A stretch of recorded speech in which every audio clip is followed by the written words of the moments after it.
0700 hours, October 4th, 1943. RAF Halesworth, England.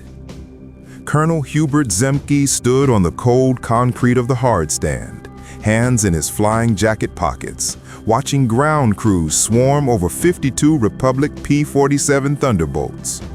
Fuel trucks hissed, armorers slammed ammunition belts into wings, engines coughed into life one by one. He was 29 years old, 6 months of frontline combat, 4 confirmed kills, commander of the 56th Fighter Group.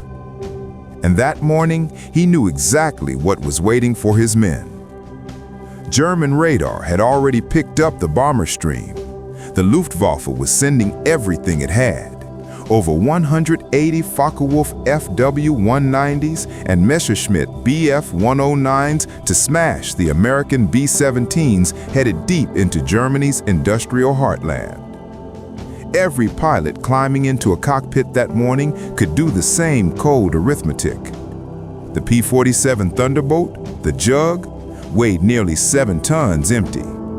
The German FW-190 weighed under 4.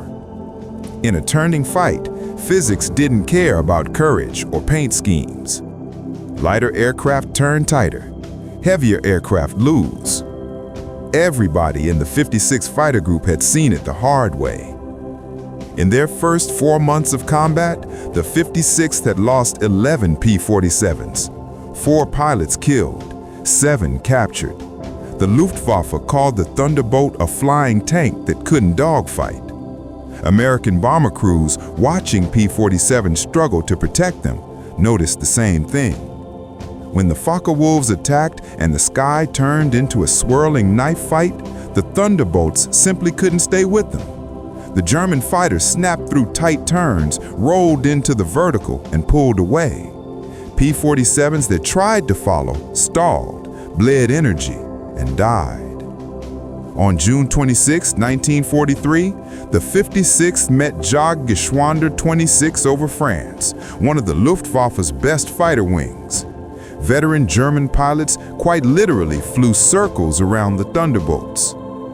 5 P-47s went down. 4 American pilots didn't make it home. Captain Robert Johnson barely did. His Thunderbolt came back shredded, over 200 hits from 20mm cannon and machine gun fire.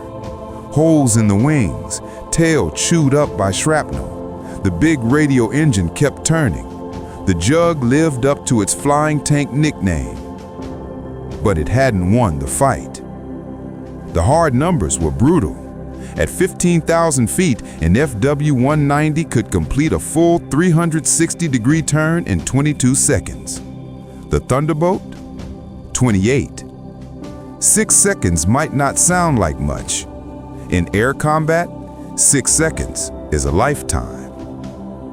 6 seconds is the difference between getting guns on target or taking fire in the cockpit.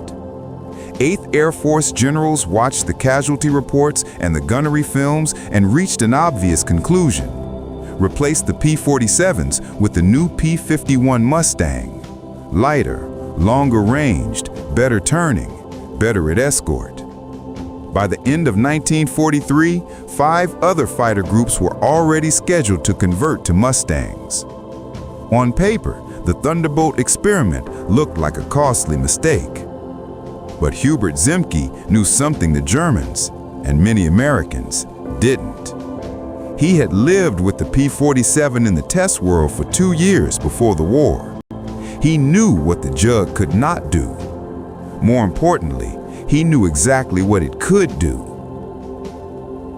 The P-47 wasn't a knife fighter. It was a sledgehammer. It couldn't outturn a Focke-Wulf, but it could outdive anything the Luftwaffe put in the air. Under that enormous cowling sat a monster, the Pratt & Whitney R2800 Double Wasp, a 2,000 horsepower, 18-cylinder twin-roll radio. The Thunderbolt had a thick, tough wing and a heavy, brutally strong airframe. It stayed controllable at speeds that would twist a Focke-Wulf 190 or Bf-109 into scrap metal. In a vertical dive, nothing in German service could match a well-flown P-47. Nothing. Zemke made a simple decision. Stop fighting the war the way the Germans wanted. Start fighting the war the way the P-47 demanded.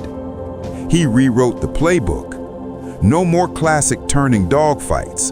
No more slow escort form-ups glued to the bomber's wings. New rules. Always hold an altitude advantage. Attack in steep, high-speed dives. Hit once, hit hard, then climb away. Never ever try to turn with the enemy. Use altitude as currency. Trade height for speed, speed for position. Never get slow. Never get sucked into a horizontal fight. The 56th Fighter Group practiced relentlessly through the summer of 1943. Dive bombing runs on ground targets, high-speed slashing passes at towed sleeves, energy management, learning to think in 3 dimensions, to feel airspeed in their bones, to sense when their aircraft was rich in energy and when it was broke. By September, Zemke's Wolfpack was ready. But the bomber war was going badly. On September 17th, raids against French targets cost 8th Air Force 8 B-17s. German fighters were chewing into the bomber streams before the American escorts even arrived. The daylight bombing campaign, Roosevelt's big bet, was on the edge of failure. October 4th would be the test. Either Zemke's tactics would work in full-scale combat, or his bombers would burn.